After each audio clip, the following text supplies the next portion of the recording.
Donc on est pour le, je crois, 14e jour là, sur Shalom Bayit.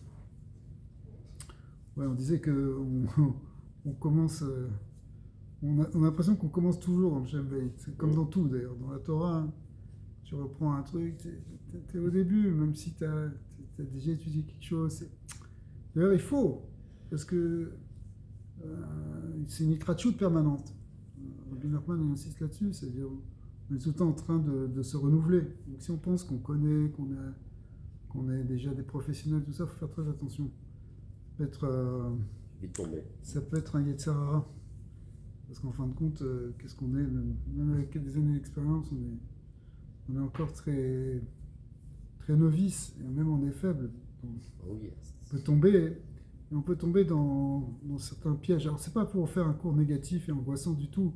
La semaine dernière, on a vu, on a fait un peu le travail des midot, les 7 midot, les fameux 7 midot de Chesed jusqu'à Malchut, qui correspondent aux 7 bergers d'Israël.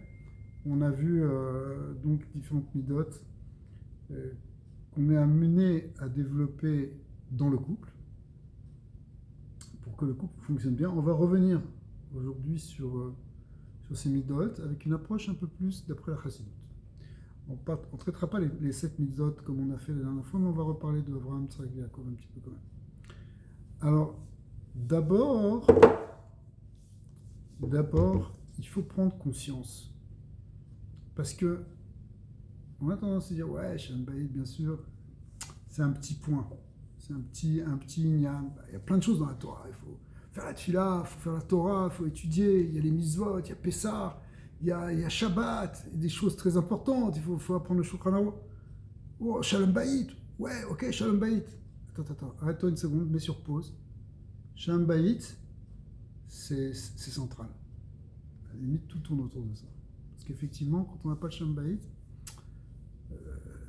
il manque l'essentiel. Pourquoi il manque l'essentiel? Alors, c'est pas pour se décourager, c'est parce que notre maison, un foyer juif, ça doit être ce qu'on appelle un mikdash katan, c'est-à-dire un sanctuaire, un petit Beth Amikdash, ouais, un mikdash mehat. Pourquoi? Parce que notre but dans la vie, c'est de faire résider la Shekhinah dans ce monde. C'est que Dieu y vive avec nous. Et où est-ce que ça doit se jouer? D'abord et avant tout, c'est à la maison. Et la maison, le baït, pour qu'il y ait cette Shekhinah, il faut qu'il y ait le shalom. Si il n'y a pas le shalom, la Shekhinah ne peut pas être là. La Shekhinah, elle ne réside pas dans un endroit où il y a du chaos, où il y a des disputes, de la colère.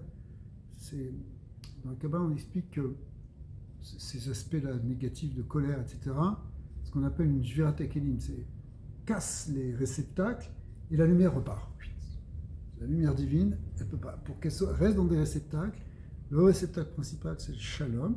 C'est marqué que le matzah keli marzik bracha kemo shalom. Ce qui permet de recevoir la bracha et de le garder, c'est le shalom. Donc, la clé de toute notre avoda, en fait. Parce que tu n'as pas de shalom bayit et tu fais Shabbat, alors qu'est-ce qui se passe? Je vous sais, j'ai entendu des histoires, d'Afka, des gens les plus nerveux encore pendant Shabbat, parce qu'ils ne fument pas, parce qu'ils.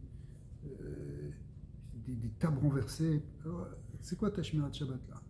Tu frappes tes gosses. Pourquoi? Il n'y a pas de shalom. Donc le Shabbat, il marche pas. Même si soi-disant tu es marmire sur tel truc, mais en réalité tu perds toute la lumière. Tu perds tout le shefa, toute la bracha à cause de ta dispute avec ta femme. D'accord? Ça va pas? Alors, c'est pas simplement la dispute, évidemment. C'est aussi arriver à établir une atmosphère, à établir un lieu où il va y avoir cette magie que la Shekhinah va pouvoir résider. Alors, c'est clair, les Chachamim l'ont dit, c'est une barre méfouachette, que là où il y a shalom entre l'homme et la femme, il y a la Shekhinah.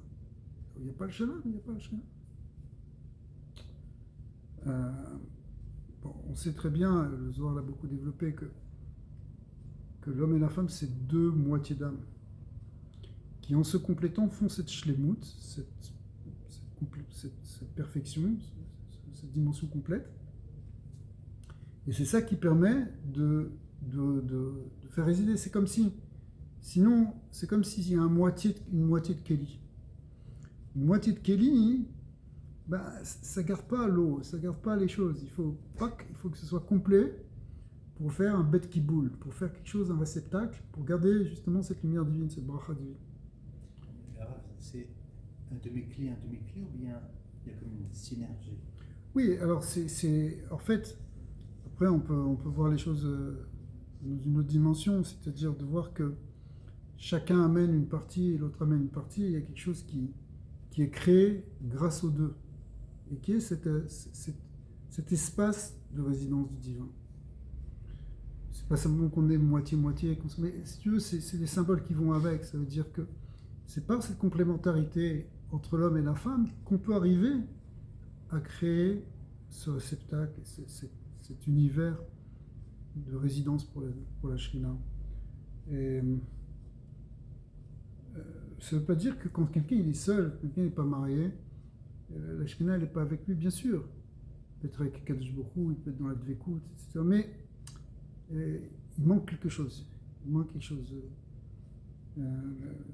Rami nous dit que l'homme il n'est pas chalem tant qu'il n'est pas marié. C'est pour ça qu'il y a des tzadikim, même s'ils étaient déjà assez âgés, quand ils ont perdu leur femme par exemple, et ben ils se remariaient tout de suite. Jusqu'à aujourd'hui, on voit des exemples comme ça. Rabbi Nachman, quand il a perdu sa première femme, il a voulu se remarier le plus tôt possible. Le plus tôt, immédiatement. Dès que la halakha l'a permis, si tu veux. Après la période de deuil, il a voulu tout de suite. Ah, mais pourtant, c'est pas très, très sympa pour ton ancienne femme, etc. Ça va? C'est pas... Qu'est-ce que tu sais un peu, les enfants, tout ça. Mais il y a un yang sur lequel ils ont insisté, cette idée qu'il faut qu'il y ait Ish Veisha pour que la Shrina réside. Sinon, il y a un manque de Shrina. Vu que c'est ça notre mission, le Balatania l'a expliqué, c'était repris par tous les rébéim, y compris le Rabbi, notre mission c'est d'amener la Shrina sur terre, alors il faut qu'on le fasse dans la maison. Pour le faire dans la maison, il faut effectivement qu'il y ait ce challenge. Alors, on a vu la semaine dernière, mais il faut le répéter, le Shalom Bayit, c'est pas un état naturel.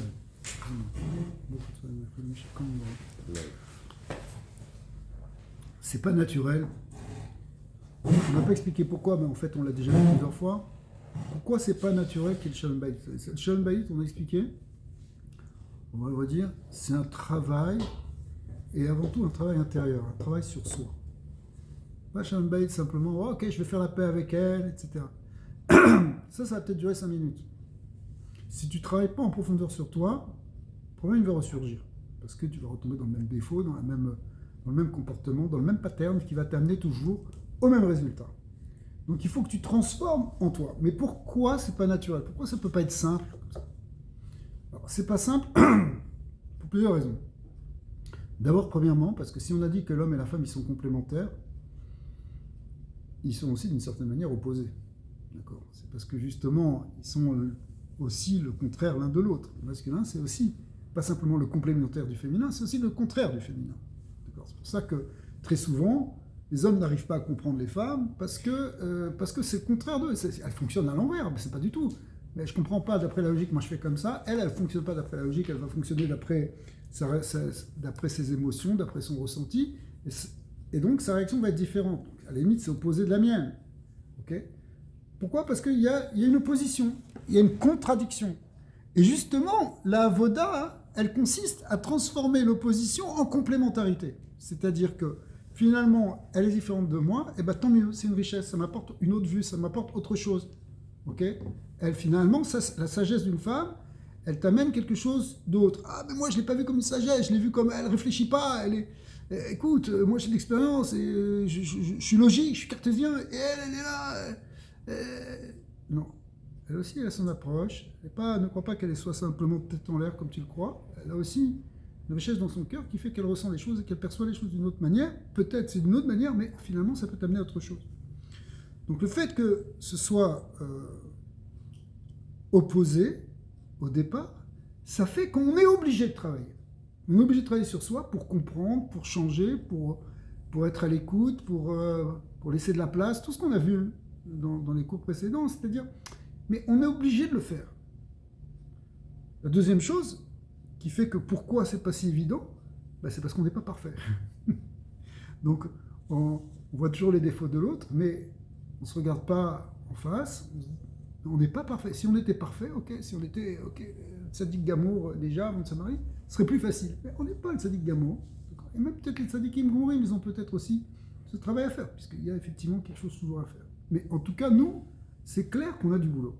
On a obligatoirement un travail pour dépasser cette contradiction, mais aussi parce que nous, on doit s'améliorer, on doit se transformer. Et ça, c'est la volonté d'Hachem.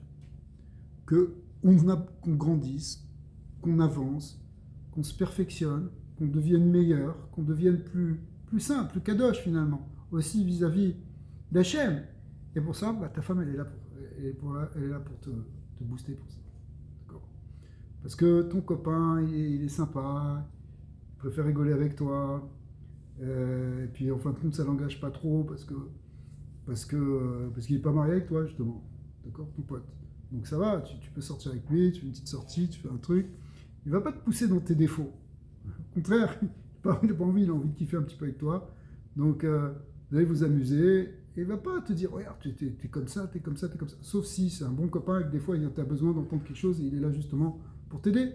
Mais, donc, lui, il peut être là. Mais ta femme, elle est là, attachée à toi. Elle était attachée là, dans les kiddushin. Hein, c'est collé à toi. Donc maintenant que vous êtes collé, bah, elle va pas te rater. Et qu'elle le veuille ou non, en réalité. Même il y a des femmes qui sont très sympas parce qu'elles font des efforts pour pas trop bouleverser leur mari. Elles ne veulent pas trop les secouer. Ce qui est gentil. Et mon mari, il a ses défauts, mais bon. Des fois, hein, vous avez une réaction comme ça d'une femme, c'est parce que elle ne peut pas supporter les crises que son mari va faire si elle commence à s'opposer un tout petit peu à lui. Ça, c'est malheureux.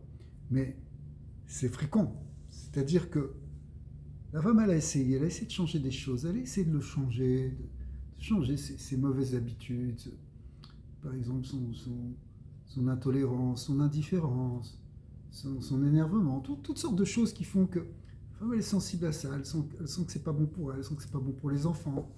Alors elle essaie de changer son mari, mais elle a vu qu'à chaque fois qu'elle a changé, son mari il était encore plus nerveux et il lui reprochait des et puis finalement ça marchait pas et puis il bossait pas sur lui, il travaillait pas sur lui. Alors à la fin elle se résigne, elle dit bon je vais faire profil bas, je vais pas rentrer dans la dispute, je vais absorber et je vais me taire. Et ça vaut mieux de se taire plutôt que rentrer dans des complications parce que c'est lui qui va me retourner les trucs et qui va me retourner la tête et qui m'a embrouillé et je vais croire que c'est moi qui suis folle. Donc je préfère me taire. Ça c'est dramatique quand on arrive à ça, parce que en fait, c'est une forme d'isolement que la femme elle subit. Ça peut être aussi réciproque, mais c'est très fréquent comme ça, que la femme elle subit, et en fait, le shalom bayit se détériore silencieusement. Voilà. C'est-à-dire c'est comme quelque chose, comme un truc dont les fondations sont en train de pourrir et tu ne le vois pas à l'extérieur. Ça va, il n'y a rien, il n'y a pas de dispute, vraiment. On est dans un statu quo, on est dans une... Il n'y a pas de conflit, mais à l'intérieur, ça ronge. C'est parce qu'à la fin, la femme, soit elle craque complètement, soit elle perd ses sentiments pour son mari. Donc il faut faire très attention à ça. Faire très attention au non-conflit. Le non-conflit, il peut cacher quelque chose qui est pire qu'un conflit. Parce qu'au moins, quand ça sort et qu'on se dispute, si on est de bonne volonté, on peut essayer de trouver des solutions, on peut essayer de se dire, ok, on va changer, on va travailler, etc. Mais, c'est-à-dire, d'une crise peut sortir du bien. Et d'ailleurs, c'est pour ça les crises. C'est-à-dire, ne croyez pas qu'on ne va pas se disputer. Bien sûr qu'on va se disputer. La question, c'est de savoir comment on va régler le conflit. Voilà. Est-ce qu'on va s'enfermer dedans? Est-ce qu'on va commencer à bouder? Est-ce que ça va devenir une guerre atomique? Est-ce que ça va aller jusqu'à où ça peut aller? On sait. Ou bien on va essayer de régler. À ce moment-là, si on règle, au contraire, on sort plus grandi, on se connaît mieux, on s'apprécie mieux, finalement on se rapproche plus. Donc les crises, il faut les sortir positivement. Mais quand il n'y a pas de crise, quand il y a un moment de non-crise et qu'il y a un sentiment de hatzvut qui s'installe, de tristesse, de d'amertume. Il faut faire très attention. Voilà, c'est des flags. Vous voyez votre femme qui est comme ça, à la limite, qui se renferme, qui ne veut même plus discuter et que toi, si tu es honnête avec toi-même, tu sais que tu n'es pas bien là, tu ne te comportes pas bien, là, il faut que tu te dises non, il y a quelque chose, il faut vraiment que je travaille sur moi. Donc le travail sur soi, il est fondamental. C'est vraiment la clé du Shalom Bayit pour les raisons qu'on vient de dire. D'abord parce que notre femme, elle est très différente et qu'il faut arriver à faire un travail de complémentarité. Deuxièmement, parce qu'on doit travailler automatiquement et profondément sur nos midotes et que notre femme, elle est là pour nous pousser à ça et qu'il faut la laisser nous pousser à ça. Il faut la laisser nous pousser à ça. Si toutes nos mauvaises midotes, il faut accepter que notre femme, elle va nous les mettre en lumière. C'est pas mauvais. C'est bon pour nous parce qu'on en a besoin et c'est bon pour le couple. Parce que si elle le fait pas, encore une fois, c'est dangereux pour le couple. Donc c'est contre-intuitif parce que on se dit, bah non, un Shalom Bayit, c'est bien quand il n'y a pas de dispute, quand il n'y a pas, quand tout est, voilà, c'est harmonieux, on ne se dispute pas, on ne crie pas devant les enfants, tout ça. Ok, c'est super, bravo. Mais attention, qu'est-ce que ça cache derrière? Est-ce que ça cache une vraie harmonie ou est-ce que ça cache une forme de destruction intérieure? C'est pas jusque-là. Ou la femme, en général, elle n'a même plus envie de se disputer, elle n'a même plus envie de chercher à changer son mari, elle a fait ouf. Tomber dans un. Elle se déconnecte émotionnellement. Après, ça se dégrade. C'est une déconnexion émotionnelle. Après, ça peut aller très loin. Après, on reste véchalam. Donc, c'est mieux d'affronter que de se taire. C'est mieux de discuter, de communiquer. Quand tu affrontes, ça veut dire que tu as à foutre. S'il n'y a pas d'affrontement, c'est qu'il n'y a plus rien à. Personne s'en fout maintenant. C'est pire ça. Des fois, tu fais des choses pour le shalom, tu dis que pour le shalom, je ne vais rien dire. Je vais Voilà. pas dire que ça Voilà. me dérange, je ne vais pas dire que ça me fait du mal. Alors, jusqu'à où tu peux prendre sur toi? Tu comprends? Parce que chacun, il a ses limites. Et donc. Tu sens que ça peut te déconnecter, que ça va Après, te déconnecter, là, tu devrais. C'est aussi comment tu le dis. Ça, c'est à toi de voir par rapport à toi-même. Ouais, de te connaître. Mais par rapport à ta femme, tu dois surveiller qu'elle ne tombe pas dans ça. Qu'elle ne tombe pas dans un isolement parce qu'elle ne sait plus comment parler à son mari. Tu vois?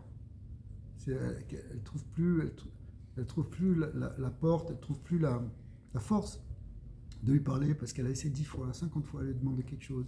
Et le gars, il est passé à côté. Elle lui a demandé quelque chose, elle lui a demandé qu'elle avait un besoin. C'est pas simplement qu'elle lui a demandé, qu'elle lui a dit un reproche, t'es comme ci, t'es comme ça. Même si elle s'est communiquée des fois, moi j'ai un besoin. Elle a besoin, par exemple, d'attention, elle a besoin d'affection. Le mari ne lui donne pas ça. Des fois, le mari n'est pas capable de lui donner ça parce qu'il a un problème lui-même avec lui-même, hérité de son enfance. Ça peut être ça, il n'a pas fait une thérapie, ouais. Mais en tout cas, elle ne reçoit pas son besoin. Alors au bout d'un moment, elle peut tomber dans les you. Je dis, bon, bah, mon mari ne me l'apportera pas comme ça. Et comme on est avec les enfants, alors je vais me taire, je vais prendre sur moi. Et on va vivre, je vais vivre avec ça. Et bien, c'est pas un vrai Shalom Bayit, ça. C'est pas un vrai Shalom Bayit parce qu'il n'y a pas de simcha. Il n'y a pas de simcha traïm dans ça. Il n'y a pas de. Il y a juste du yush, en fait, de tristesse.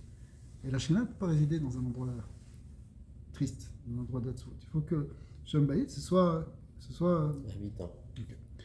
Exactement. Alors, bon, pour arriver à ça, il faut travailler sur nos midotes, mais il y a une approche déjà de base, si vous voulez, des midotes de base sur lesquelles il faut travailler en permanence, en fait, même dans notre vie, mais en particulier pour le Shalom Bayit.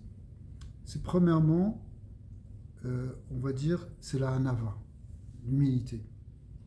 La ga'ava, que vous pouvez traduire par l'ego, la même chose, ça peut détruire des couples. Parce que chacun il est là sur ses mes positions, moi j'ai mes principes, elle doit me respecter, et c'est comme ça.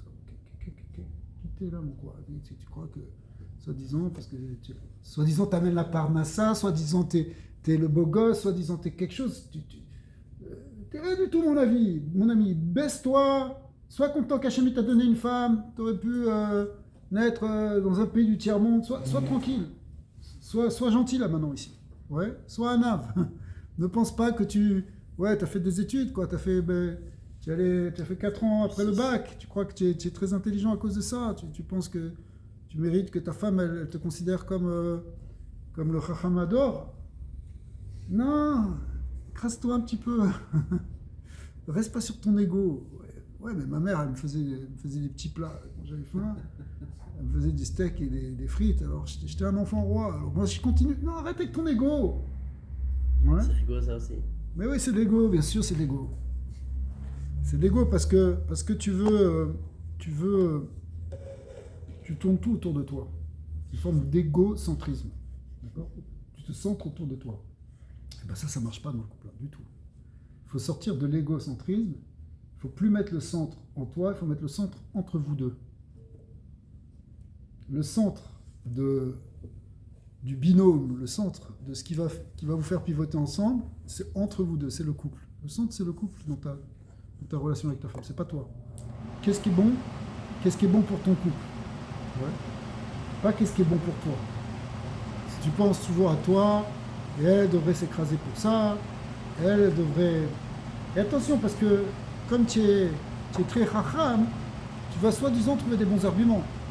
Soi-disant, tu vas lui dire, ouais, très attention. La Nava, les amis, c'est fondamental. Ça ne veut pas dire qu'il faut se prendre pour une loque. La Nava, c'est pas penser que je suis un pourri, que je suis un nul, je suis un taré, je suis un raté de la société, un loser. Ça, c'est, même dans les Sfarim, c'est expliqué que cette attitude-là, c'est aussi une forme de gava déguisée. Parce que c'est encore ton ego qui... Je vais me faire plaindre parce que je suis comme ça. Non, la Nava, c'est savoir que c'est Hachem qui nous donne la vie, que c'est lui qui nous donne tout, même si on fait des efforts, et que je ne suis pas meilleur que l'autre. Au contraire, les autres sont meilleurs que moi. Je peux apprendre de tout le monde, et même de ma femme. Je peux apprendre d'elle, et même elle a sa sagesse. Tout ça, hein, c'est ça la Nava. La Nava, c'est pas que je me sens nul, mais c'est pas non plus que je pense que le moi je sais, le moi je fais. C'est pas ça. Ça, c'est de l'ego. Donc il faut enlever ça. Ça, c'est une des clés, la première mida fondamentale qu'il faut développer, c'est la Hanava. La deuxième, Savlanout. Savlanout, c'est-à-dire la patience. Quand tu es impatient, quand tu es intolérant, quand tu es exigeant, quand tu supportes pas que ce soit pas comme tu veux. Ouais. Tout ça, quand tu es critique, quand tu es... Bon, on pourrait donner encore d'autres termes. Et bien ça, hein, ça ruine le Shalom Bayit. Il faut savlanout, sois patient, accepte qu'elle comprend moins vite que toi, accepte qu'elle ne fait pas exactement les choses comme tu veux, accepte que c'est pas exactement bécédaire, c'est ça savlanout, tu supportes que ce soit pas exactement comme ça rentre dans ton cadre mental, d'accord? Parce que ton cadre mental, bon, c'est ton cadre mental, mais ça, en réalité, c'est autre chose. Les choses ne collent pas toujours à ce que toi, tu aurais voulu. Donc, tu es savlan, tu supportes. Il faut supporter. Savlanout, la patience, vous savez ce que ça veut dire le mot patience? C'est exactement pareil qu'en hébreu. Parce que savlanout, ça, en hébreu, ça veut dire sovel, qui veut dire patient, mais ça veut dire aussi supporter la souffrance, littéralement. Patience aussi en français, ça veut dire aussi, c'est aussi supporter un mal, supporter une souffrance. La souffrance, ça ne va pas être non plus, il ne faut pas exagérer, mais c'est pas exactement ton ta'anoug, ce qui se passe dans ta maison pour telle ou telle raison. Et ben, si tu ne fais pas preuve de patience, casse-toi. Parce que tu es impatient, alors tu ramènes cette fameuse image de la Shvirat Kelim, tu casses les Kelim, et quand les Kelim se cassent, la lumière elle repart là-haut. C'est ça la symbolique de l'eau. Donc on ne veut pas ça, on veut que la Shrina elle reste. Quelqu'un il a Rer Apaïm, il a la patience, il est capable de supporter même quelque chose qui est désagréable pour lui. Il construit un Shalom Bayit, les amis. Ça ne va pas toujours être 100% agréable. Il y a des trucs que tu n'as pas envie de faire chez toi, chacun par rapport à lui. Ouais. Chacun par rapport à ses minutes, il y a des trucs qui te dérangent, il y a des trucs que tu n'as pas envie, il y a des trucs... C'est pas ça. Oui, mais dans tous les cas, si tu arrives à supporter, tu as gagné énormément. Ça, c'est vraiment la deuxième mida essentielle après la hanava. La troisième, bien sûr, il y en a plein des midot, mais la troisième qui est fondamentale, c'est le chesed. Il faut que tu sois bon, que tu aies envie de donner, que tu sois gentil, que tu sois, tu aimes partager. Ne cherche pas à prendre. Des fois, dans les shidurim, tu vois des gens qui disent ouais, moi je veux une femme qui, en fait, elle va me compléter quoi. Elle va m'apporter ci, elle va m'apporter ça. J'ai besoin qu'elle me reconnaisse, qu'elle me suive, qu'elle me soutienne dans mes projets. Attends. C'est très beau ce que tu as dit. C'est une chose extraordinaire. Mais il faut changer le paradigme. Pense pas qu'est-ce qu'elle va t'apporter, pense qu'est-ce que tu vas lui apporter. Qu'est-ce que tu amènes? Qu'est-ce que tu peux donner? D'accord? Ce que tu as envie de donner. Parce que, n'oubliez pas, surtout pour les hommes, l'homme il est mashpia, c'est lui qui doit donner. Donc la midat chesed, elle est fondamentale. Elle est fondamentale aussi pour les femmes, comme on le voit dans l'histoire avec le shidur de Yitzhak Avinu, qui était Rivka, où Eliezer il a demandé une fille qui aurait les caractéristiques en fait de son maître, qui était Abraham Avinu, c'est-à-dire de bonté. Qu'est-ce qu'elle a fait? Rivka, elle est venue avec les seaux d'eau, et elle a pris des cruches, et elle a donné au chameau. Et quand il a vu ça, que cette fille-là était généreuse, qu'elle ne pensait pas qu'elle n'était pas dans son petit coin de je suis la princesse, je suis délicate, ne me touchez pas, non. Lui qu'elle n'était pas comme ça, mais qu'elle avait bon cœur, qu'elle aimait son prochain, qu'elle voulait donner, même à un étranger, elle était prête à lui donner, parce qu'elle voyait qu'il a voyagé, alors il a soif, et ses animaux aussi ont soif. Ok, les animaux ont soif, c'est pas ton problème, toi, t'es une jeune fille. Non, ce côté chesed, c'était très important pour les femmes. C'est pour ça qu'il a dit, c'est celle-là. Ça, c'est le signe qu'elle peut rentrer dans la maison de mon maître, elle pourrait être la femme de Yitzhak. Un juif, il doit se marier avec une fille qui est chesed. Mais à plus forte raison que l'homme, il doit être chesed. À plus forte raison qu'il doit être chesed, parce que lui, en tant que mashpia, en tant que masculin, la mida principale du masculin, c'est de donner. Donc le donner, c'est du chesed. Donc si un homme il est égoïste, encore une fois ça revient à ça, et s'il pense qu'il est tourné vers lui, il ne cherche pas à donner, il faut faire attention, hein. Des fois on peut être cruel avec notre femme, on ne s'en rend même pas compte. Une forme de cruauté. La cruauté c'est le contraire du chesed. On peut être cruel avec une femme, en lui donnant pas ce qu'elle a besoin. C'est même, dans la halakha c'est très clair, hein. Il faut lui donner tout ce qu'elle a besoin, ses besoins psychologiques. Même la mitzvah de Ona, qui est la mitzvah du devoir conjugal, si un homme ne donne pas à sa femme ce qu'elle a besoin, il y a des onotes, il y a des moments précis, où il y a des moments où si elle a envie, etc. S'il ne lui donne pas, c'est considéré comme une faute, et c'est une forme de cruauté, parce qu'il ne lui donne pas quelque chose qui va la satisfaire. Bon, on avait un petit peu parlé de ça. C'est sûr que l'homme, il ne doit pas être là pour prendre, il ne doit pas être là pour chercher du plaisir de sa femme, il est là penser à elle, quel va être son bonheur, qu'est-ce qu'elle a besoin. Même si on n'est pas marié, c'est important de savoir ça parce que souvent, un jeune homme il rentre, il n'a aucune conscience des besoins de la femme. Je ne sais pas que la femme elle a besoin de délicatesse, elle a besoin d'affection, plus que d'ailleurs que dans la relation conjugale, plus que du côté physique. Ce qu'elle veut, c'est l'attention, etc. Donc c'est important. C'est important de savoir qu'on est là pour donner même et pas pour prendre. Si on vient, alors, là j'ai parlé de la relation conjugale, mais c'est vrai pour tout, mais dans la relation conjugale, si quelqu'un il se comporte comme un animal, qui veut juste prendre du plaisir pour lui, ça crée une grande douleur pour sa femme. Elle peut pleurer après en cachette, elle peut souffrir de se sentir méprisée, de se sentir maltraité entre guillemets par son mari, même s'il n'a pas une mauvaise intention de son mari. Mais parce qu'il n'a pas fait assez attention à elle. Et ça, c'est très embêtant.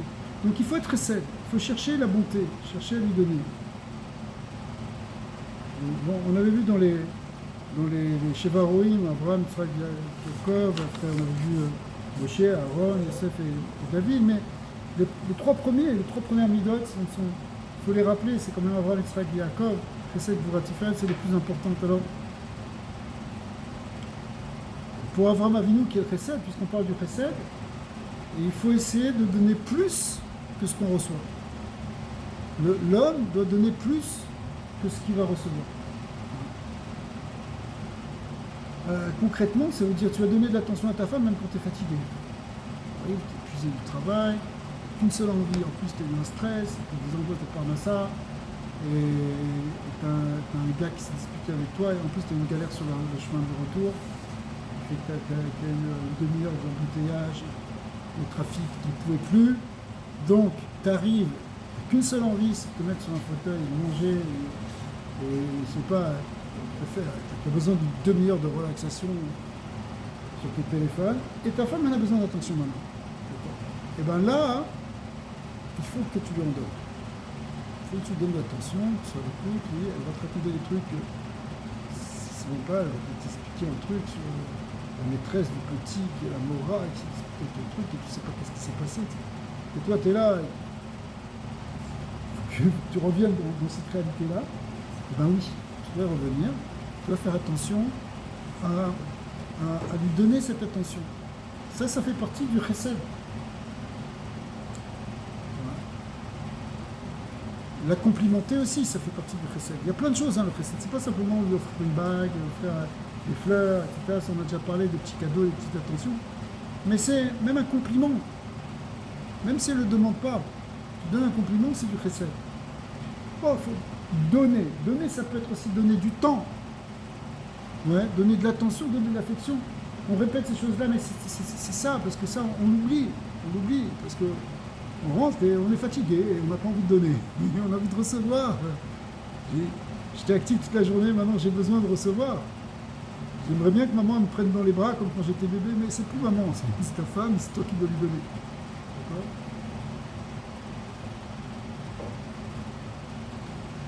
En fait, le rabbi, dans plusieurs sirotes, il explique que l'union de Ve'afta l'erecha kamocha, de tu aimeras ton prochain comme toi-même, de tzedaka, de donner, ça commence à la maison, ça commence avec ta femme.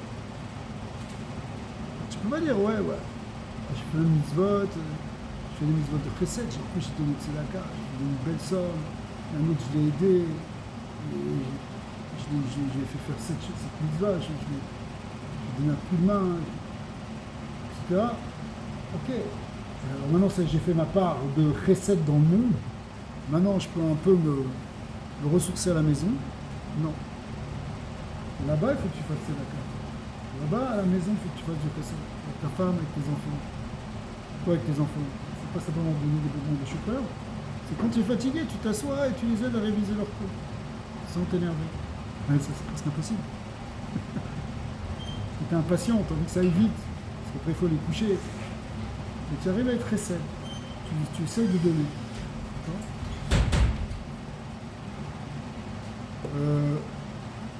La deuxième mida, on la reprend, c'est Yitzhak Avinu. Yitzhak Avinu, c'est la Gvura. C'était quoi la Gvura ? C'est quoi la Gvura, la force ? C'est énervé ! Non, c'est pas ça. C'est quoi la Gvura ? C'est de l'autorité ! Non, c'est pas ça la Gvura. C'est l'application. La Gvura, c'est se retenir de s'énerver. C'est se retenir de dire une parole méchante. C'est se maîtriser. La Gvura, c'est l'autodiscipline. Être capable de se contrôler. Tu as une réaction impulsive, tu la contrôles, ta réaction impulsive. Tu as dit un truc qui te... Tu sais, parce qu'elles sont très fortes, les femmes, pour te mettre le doigt là où ça fait mal. Donc, qu'est-ce que tu vas faire ? Tu vas exploser. Et tu ne dois pas exploser. C'est ça la Gvura. Tu contractes ça, tu te retiens, et tu dis merci Hachem. Merci Hachem qu'elle m'a donné cette possibilité de me transformer. D'accord ? Et aussi des fois, tu es judgmental, on dit. Tu juges. Ah, tout de suite, tu es toi le grand juge. La femme, elle est là, et tu es juge, après, c'est à peine si tu ne prononces pas la condamnation. C'est très ça. Enfin. Arrête d'être un juge, arrête de juger et surtout faire un jugement rapide et hâtif sans savoir exactement ce qui se passe. Les Rami, ils ont dit dans Pirkei Avot, de manière claire, Ave Dan Koladam les Kav Srout. Tu vas juger toujours du côté favorable. regarde, il y a sûrement des... Alors avec ta femme, c'est la première chose. Ok, elle n'a pas fait ton repas ce soir. C'était un crime de lèse-majesté dramatique. Eh ben, dis-toi, peut-être qu'elle ne pouvait pas, peut-être elle a eu un empêchement, peut-être elle était fatiguée, peut-être elle a le droit d'être malade aussi. Arrête de juger. Arrête de dire, ouais, mais pourquoi elle a le temps, elle ne travaille pas, moi je travaille toute la journée, elle est là à la maison, qu'est-ce qu'elle fait? Je sais pas. Je sais pas qu'est-ce qu'elle vit, je sais pas qu'est-ce qu'elle a eu. On ne commence pas à juger. D'accord? Ben ça, c'est la Gvoura. La Gvoura, nous on croirait que la Gvoura c'est juger. Non, la Gvoura c'est retenir des jugements, retenir des rigueurs. Okay. Et le Moazaken, il dit la vraie Gvoura c'est se dominer. C'est dommage se dominer soi-même. Quand quelqu'un est en contrôle de lui, ça s'appelle un Gibor. Et ce Gibor, à Kovesh Titzro, il y a quoi avec Kovesh Titzro? Il est en contrôle. Contrôle de tout ton Yetzara. Pas simplement Yetzara des pulsions animales, mais aussi le Yetzara justement de juger, de condamner, de s'énerver, de tout ça. Si tu arrives à contrôler ça, Zenikra Shata Gibor. La Givora de ça. Donc ça c'est, vous voyez, on retrouve les choses fondamentales ici. On a vu plusieurs fois dans les Shurim sur la paracha que Yitzhak qui creuse des puits, ça veut dire, symboliquement creuse des puits pour sortir l'eau, ça veut dire qu'il enlève les déchets de lui-même. Parce que quand tu creuses un puits, tu enlèves la saleté, tu enlèves le sable, les caillasses, pour permettre de faire ressortir l'eau vive et pure qui va jaillir. Ben, les forces de Neshama, elles sont prises dans des couches de déchets, il faut que tu enlèves ça. Donc ça travaille sur toi, ça c'est la Gvoura. Travaille sur toi, vas-y, n'aie pas peur, même si continue, creuse, jusqu'à ce qu'à la fin ça va sortir, à la fin tu vas gagner. Yaakov, lui c'est Mida de Tiferet, c'est l'harmonie, on l'a déjà vu. Donc c'est l'équilibre entre la Gvoura et le Chesed. Il faut avoir les deux, c'est un tissage harmonieux. Il faut arriver à avoir une harmonie, savoir quand être Gibor, quand être Chesed, quand... Parce que si tu veux, même avec toi, avec toi-même, être trop rigoureux, il faut faire attention, parce que ça peut faire souffrir les gens aussi. Moi, je suis dans une discipline, j'ai mon CDR, pas me déranger. Ok, c'est très bien. Tu travailles dans la doucha, tu es super marmire, tu étudies plusieurs heures par nuit, tu as la cavote. Ok, mais ta femme, elle veut que maintenant tu mettes un peu plus de douceur, allez viens, on va sortir faire une balade. Je t'en supplie, j'aimerais bien aller à un petit restaurant. Attends, moi je peux pas, je suis pas au restaurant.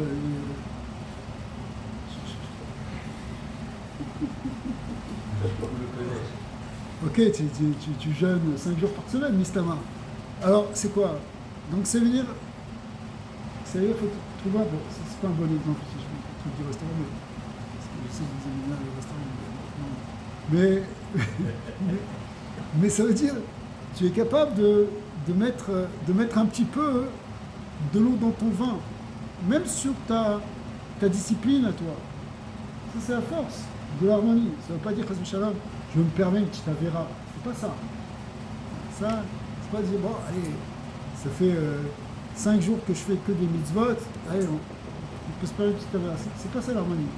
L'harmonie, c'est savoir comment utiliser la bonne mida au bon moment. C'est pas évident. Les moments, si avec ta femme tu comprends pas, peut-être je peux te le dire avec ton enfant. Un enfant, tu es chesed avec lui, tu es gentil, mais il y a des moments où il faut que tu lui mettes des limites. Non, ça c'est trop, ça tu peux pas faire ça. Ça c'est... Maintenant il y a des règles, il faut aller se coucher. Okay. Donc il faut savoir quand utiliser la bonne mida au bon moment. Si tu ne donnes pas la bonne mida au bon moment, c'est disharmonieux. Donc l'harmonie, c'est savoir gérer les midot en fait. Par exemple, dans ta femme, ça va être savoir quand est-ce qu'il faut parler, savoir quand est-ce qu'il faut se taire. Il y a des moments où elle a besoin de t'entendre, il y a des moments où elle a besoin de te parler, que toi tu te taises, même si ça ne te plaît pas, et même si tu as envie de répondre. Mais bien sûr, de l'expliquer autrement et de la ramener, entre guillemets, à la raison, parce que toi, tu penses que tu as raison. Mais que tu saches te taire, ça c'est aussi... C'est ça la beauté du couple. La beauté du couple, c'est quand tu es capable d'avoir la bonne attitude au bon moment. On n'est pas toujours dans un système, tout le temps la même chose, tout le temps la même chose. C'est une chose et son contraire, la vie. Hein. C'est précède, ikvura, c'est un coup on est comme ça, un coup on est comme ça. Tout le temps, il faut harmoniser. De même que dans le monde, l'harmonie, elle vient parce qu'il y a le matin, il y a le soir, il y a le jour, il y a la nuit, il y a le masculin, il y a le féminin, il y a des choses qui sont différentes, mais qui doivent s'harmoniser. C'est ça qui fait être. Savoir quand donner, quand écouter, quand agir, quand patienter. Savoir développer, sortir la bonne mida au bon moment. J'ai pas envie d'être patient maintenant. J'ai envie que ça aille vite. Maintenant, si c'est maintenant que tu sois patient, respire bien, va boire un verre d'eau et ça va venir. Et après, tu vas agir. C'est une chorma, si vous voulez. C'est une chorma, c'est une certaine sagesse d'arriver à cette harmonie dans le relationnel. Cette harmonie dans notre vie, parce que dans tout, on doit trouver un équilibre. Mais le trouver dans le relationnel, c'est pas si évident. Khazak. Le moment où il faut savoir agir. Donc, en fait, Yaakov Avinu, il nous donne cette voie-là du juste milieu, qui donne une beauté dans la vie, qui donne une harmonie. Alors, on va être un peu plus Pierre Hassidoute maintenant. On a vu ça plusieurs fois d'ailleurs quand on a étudié le Tanya, hein, que on a chacun deux âmes. On a une âme spirituelle, divine, tournée vers la Kedusha. Ouais. Et on a une âme qui est plus basse, tournée vers le bas, on appelle Nefesh Abéami, qui nous tourne vers le bas. Alors, en fait, nous, on doit supporter notre Nefesh Abéami et on doit le transformer. Oui, c'est ça. On apprend à se contrôler, manger quand on doit manger, pas manger quand on ne doit pas manger. La Torah, elle nous aide à ça, elle nous donne un CDR qui nous aide à transformer, à travers les mitzvot, on arrive à travailler sur notre Nefesh Abamit. Mais maintenant, il faut savoir que ta femme, elle n'a pas le même Nefesh Abamit que toi. C'est pas la même chose. C'est-à-dire que toi, tu travailles sur ton âme animale, mais elle est la sienne. Et toi, en tant que mari, tu penses que tu es très intelligent, tu vas lui corriger son Nefesh Abamit. Tu vas lui apprendre, tu vas la transformer, et tu vas l'aider elle-même à se dominer. Eh bien, les amis, sachez que ce n'est pas votre travail. Ce n'est pas notre travail. La avoda qu'une femme elle a à faire sur elle-même, parce que en tant qu'être humain, on a tous, qu'on soit un homme ou une femme, un travail à faire sur notre Nefesh Abami. Elle a un travail elle a sa propre avoda Hashem, si vous voulez. Mais ce n'est pas toi qui vas lui faire sa avoda. Ce n'est pas toi qui vas lui dire fais comme ça, fais comme ci. Tu n'es pas là. Parce que toi, occupe-toi de ton Nefesh Abami à toi. Et elle, laisse-la s'occuper, parce que elle, étant donné que toi, tu as un certain type de Nefesh Abami, tu vas penser que la sienne, elle fonctionne de la même manière. Mais elle ne fonctionne pas de la même manière. Elle est complètement différente. Elle n'a pas les mêmes désirs, elle n'a pas les mêmes besoins, elle n'a pas les mêmes pulsions non plus que les tiennes. Donc, ta femme, c'est pas une copie de toi-même, elle n'a pas la même âme animale que toi, donc laisse-la, elle. C'est concrètement, si vous voulez, ça veut dire qu'il va y avoir deux sensibilités, deux approches différentes. Donc le travail qu'elle va faire sur elle-même, c'est pas le même que celui que tu vas faire sur toi. Donc il faut que tu respectes aussi son espace de travail sur elle. Pas que tu lui imposes, parce que en lui imposant, en plaquant, si tu veux, la vision que tu as sur toi-même, tu la plaques sur elle-même, ça va pas. Le Admor Hazaken, il dit, en fait, pour se sortir de tout ça, ce qu'il faut, c'est arrêter de regarder l'âme animale de l'autre. Ce qu'il faut, c'est regarder son âme divine. Regarde-la comme une grande neshama. C'est une neshama d'Israël. Ok, c'est une neshama qui struggle parce qu'elle est aussi dans un corps, parce qu'elle est dans une âme elle a aussi une âme animale, mais regarde-la comme un effet chez Eloki. Parce que si tu la vois comme son effet chez Eloki, c'est là que tu vas pouvoir avoir une connexion. Pas au niveau de l'effet chez Dhamit. C'est au niveau d'un effet chez Eloki. Parce que ton effet chez Eloki, lui, il n'a pas de problème de connecter avec un autre effet chez Eloki. Parce que dans leur source, ils sont tous unifiés. Toutes les âmes d'Israël sont toutes unifiées. Elles viennent d'une source divine. Chez nous, il y a un. Par contre, c'est dans le côté inférieur qu'il y a la dispersion, qu'il y a la séparation. Donc si tu veux connecter avec ta femme, essaie de connecter avec son âme. Je dis son âme, ça veut dire son âme divine. Dans le langage de Rabbi Nachman, ça se traduit d'une autre manière, mais qui revient au même. Il dit, avec ta femme, regarde ses nekudot tovot. En fait, avec ton prochain. Et comme on a dit que ton prochain, par excellence, c'est ta femme, c'est avec ta femme, commence à regarder ses qualités. Ses qualités spirituelles, c'est regarde sa neshama. Ne regarde pas son âme animale, sinon tu vas avoir tous les défauts. D'accord. Et son âme animale, ben, sache, toi, t'en as une la tienne, occupe-toi de la tienne, elle a pas mal de défauts, t'as assez à faire. D'accord. Donc la connexion avec ta femme, elle passe par le côté de la neshama, de l'âme divine, qu'il faut essayer de rechercher. Ouais. Si vous voulez, bon, ce qu'on a dit en introduction sur l'ego, bah, voilà, c'est une manière de dépasser l'ego. Parce que notre ego, il vient de notre côté inférieur, justement. Côté incarné dans un corps où on pense que nous, il y a moi et puis le reste du monde. Ça ne marche pas comme ça dans l'essence. Dans l'essence des choses, au niveau de l'âme divine, au contraire, tout est unifié. Dans Chassidut, on a beaucoup expliqué cette idée que la seule manière de sortir de la sinatrinam, vers la haine gratuite du prochain, et d'arriver vraiment à l'amour du prochain, c'est que en se mettant au niveau de l'âme divine. Tant qu'on reste du côté inférieur de nous-mêmes, ben alors il y a moi et les autres, il y a ma BMA, il y a les autres BMOT, quoi. Mais quand on est au niveau de l'âme, toutes les âmes, elles viennent elles sont dans un même faisceau, elles viennent d'une même source, donc elles sont connectées. Si je vois ton âme divine, je te vois comme une partie de moi-même, comme toi et moi, on fait partie d'un même être, qui est la création divine. D'accord. Mais si je te regarde dans l'extérieur, alors regarde-toi, pourquoi lui il a ça, pourquoi moi j'ai ça, je supporte pas que l'autre il ait une place, et que moi j'en ai pas. Donc vient tous les liens de la jalousie, de l'intolérance, de la haine, quoi. Donc finalement, ça c'est ce qu'on voit avec nos prochains, mais c'est ce qu'on peut retrouver avec notre femme. C'est-à-dire que, alors peut-être on n'aura pas de jalousie vis-à-vis d'elle, mais on va avoir justement cette intolérance, cette incapacité de la supporter telle qu'elle est, on va la juger, on va regarder les côtés inférieurs, on va regarder les problèmes, on va être tout le temps dans le côté négatif. Mais si on veut être dans le côté positif, dans ce qu'on appelle la nekuda tova, qui est le positif, qui est le bien, il faut regarder cette âme divine.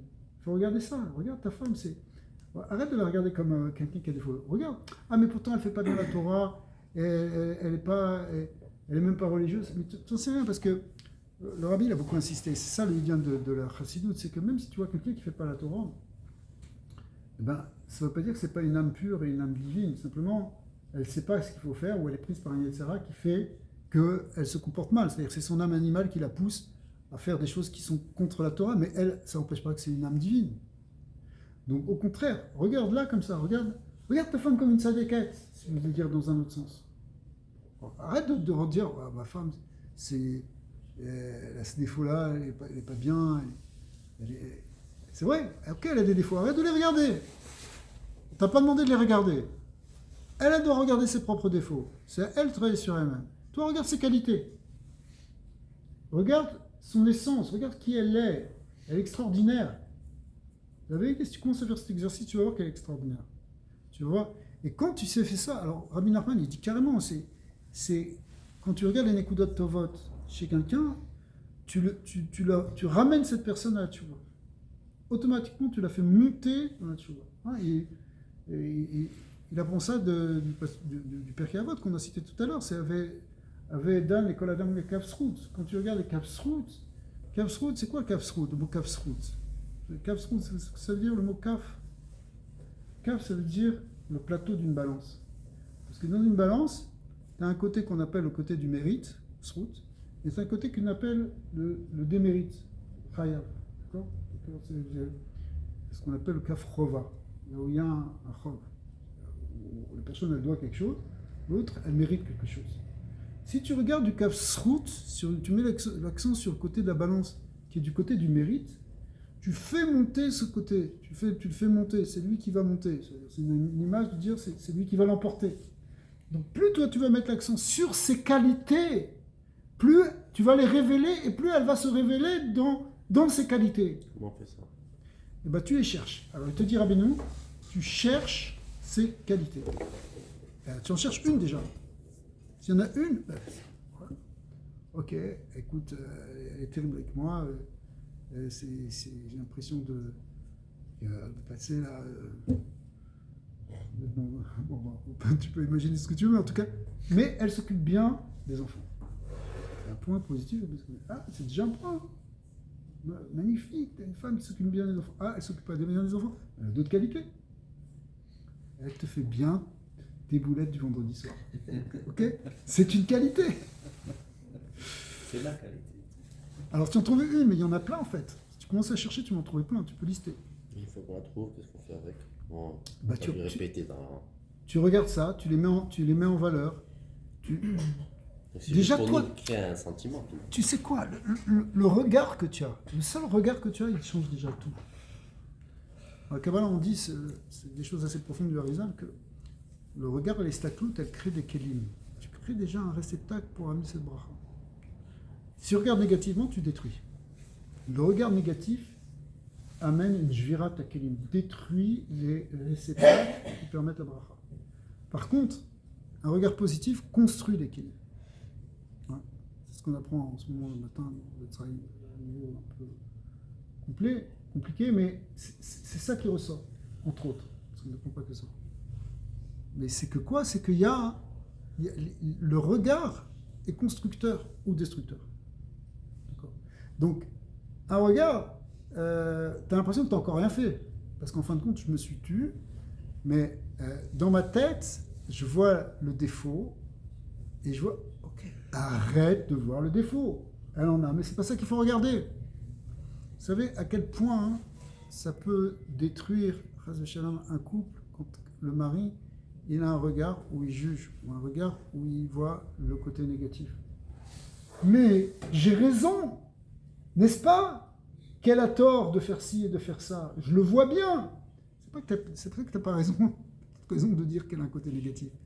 Mais peut-être qu'elle a vraiment un côté négatif, mais ça dépend de quel point de vue tu te places.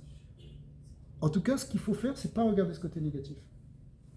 Tu veux construire ton Shalom Bayit, cherche une Nekuda Tova et regarde que les côtés positifs. C'est obligé. Alors, donc tout ça, ça vient aussi par cette conscience qu'elle a une âme divine, qu'elle est Kadosh en fait. Maintenant, si vous voulez, le Balatania, il vous dit, pour ça, il faut travailler sur la conscience d'Hachem. Ça, on l'a vu plusieurs fois dans les Shurot de Tania. Il faut éveiller notre conscience que Hachem, il est là, que c'est lui qui a créé le monde, qu'il fait exister le monde à chaque instant, qu'il maîtrise le monde, que Dieu, il est là dans l'univers. C'est pas dans un monde et Hachem, il n'est pas là, et peut-être Hachem, il sera là dans le Lababa. Non, c'est pas ça. Il faut que tu arrives à la conscience du divin. Quand tu arrives à cette conscience du divin, eh bien, effectivement, tu peux voir la dimension divine qu'il y a dans l'autre, c'est-à-dire, en fait, voir ses qualités, finalement.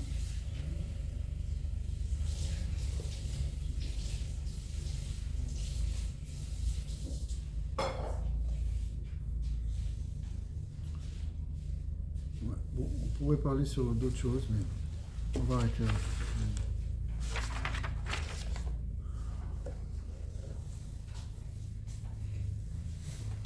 La semaine prochaine, on va essayer de parler un peu sur la communication des attachés. Bon, Amen.